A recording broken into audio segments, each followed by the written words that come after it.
there was one word to describe Wayne, what would you use? Dynamic. Yeah.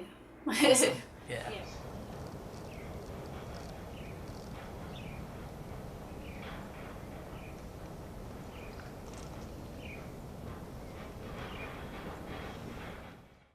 The people who call themselves the Ungers are convicted criminals, some 250 in all, sentenced to life in prison many years ago for violent crimes. Thanks to an appeals court in Maryland, they now have the opportunity to be released, an opportunity many have already taken.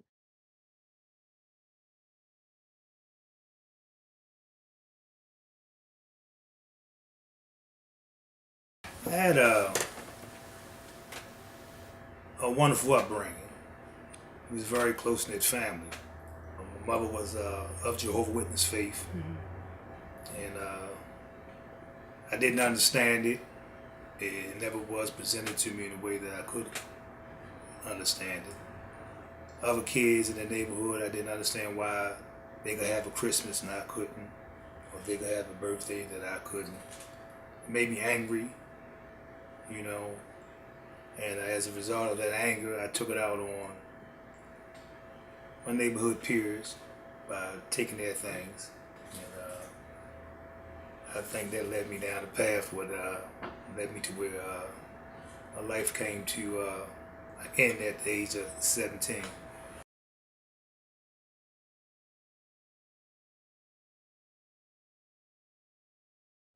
It was July 1979, and headed into a rural farm store located on Windsor Mill Road in Baltimore County, and a young man was working behind the counter, entered the store, demanding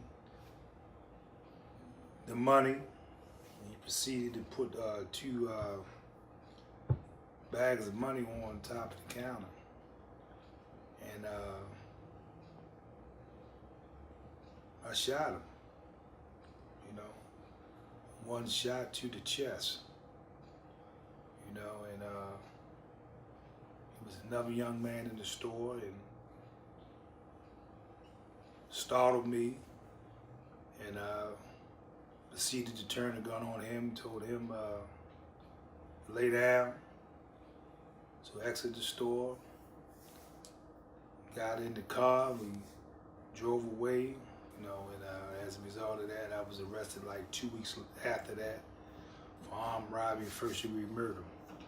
And appeared before Judge Edward DeWaters, was found guilty by a juror, and I was sentenced to life in prison to possibly parole.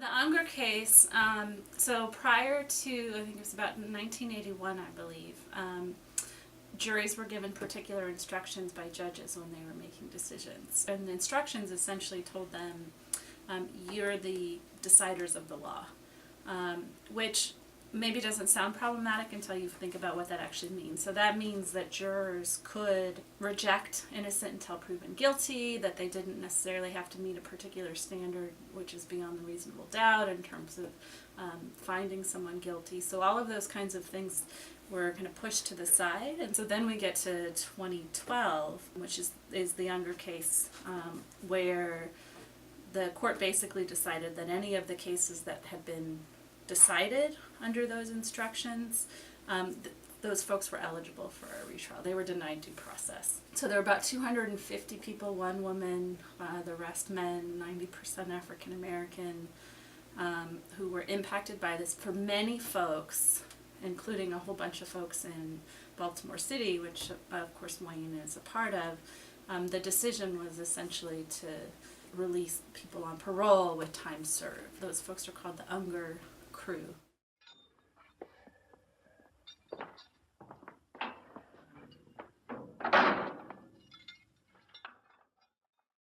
When I entered to Division of Correction at age 17, I was very immature. You know, I was afraid.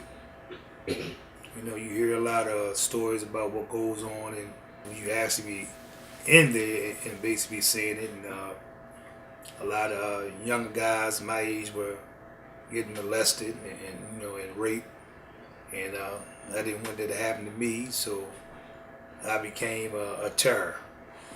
You know, the first 7 years of my incarceration, I was back and forth on segregation, and, you know, fighting other inmates and fighting correctional officers. And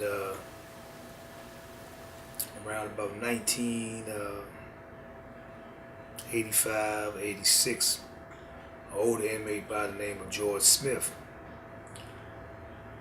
pulled me to the side and asked me did I want to die in prison. And I don't want to die in prison. So he was president of a self-help program called CAP JC. So their motto is being a service to humanity. You got a little pledge that they use and stuff, right? So this is basically about self-improvement, giving back to the communities, working on issues like communication dynamics, stress endurance, peer pressure, just to name a few of the workshops that they have and stuff. So, you know, and that right there opened my eyes to a lot of things and stuff like that. That basically propelled me to get my GED, go to college, get a couple of trades and stuff. So yeah, when he stepped in my life, it basically, you know, shaping and forming me into the man I am today. Studies show that most violent crime is committed by men between the ages of 17 and 35. And the Ungers are a perfect example that you can age out of violent crime. Most people who come to prison at a young age, they basically age out of crime. You know, you're not going to be the same person you were at 25 as you would be at 45. All that falls on deaf ears. They don't know, you know, this is not the same person. They entered the system 40 years ago, or, you know, how long has been incarcerated, you know. So I really understood the part about giving back to the community. You know what I mean? Not in a philanthropist way, but just being a good humanitarian. And that's the value basically of our mode of existence, is that our life is good to other people. It's come full circle. So I done went from a prisoner to a prisoner advocate. I'm on the phone from 9 in the morning to 10 at night, you know what I mean, taking calls from guys, you know, behind the walls. You know, as we was today, I did a call for a guy who was talking to his lawyers. So I make calls for guys, you know, go visit their families, you know, and go to court for them, parole hearings, you know, anything that we can do that basically lighten their load. That's what I'm here for. Tell me why you're an asset to the community.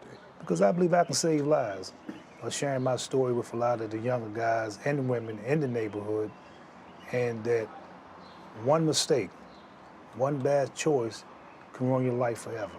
Because one thing we always got to be mindful of is that the crime is always going to be the crime. We can never change that. The individual can change, but the crime is never going to change. Prison doesn't, you know what I mean, didn't define me. You know what I mean? No, I wasn't inmate number 151336. No, that's not who I was. They could have that. You know, when they count me, you know, they can count the vehicle. But my spirit and mind and thoughts was a million miles away. You know?